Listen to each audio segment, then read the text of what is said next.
So hello guys, তোমরা সবাই কেমন আছো? আশা করছি ভালো আছো। তো আমাদের দিকে এই যে আজকে রথযাত্রা, আমরা যাচ্ছি। এটা হলো রাস্তাটা আমাদের যাওয়ার। এই যে চলে আসছি বাজারে। এরপরে এই যে রথযাত্রা, এখানে চলে আসলাম। এখানে দেখতেই পাচ্ছ আমাদের দিকে কত ভিড় হয়েছে, আর আপনাদের দিকে কেমন ভিড় হয়েছে সেটা বলবেন। তারপরে চলে আসবে, এক্ষুনি চলে আসবে আমাদের জয় জগন্নাথ আসবে এক্ষুনি, যেটা আমরা দেখতে থাকবো। এই যে চলে আসছে আমাদের জগন্নাথ বাবা।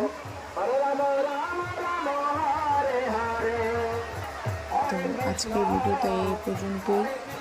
কার কার ভালো লেগেছে অবশ্যই একটা লাইক কমেন্ট করে জানাবেন।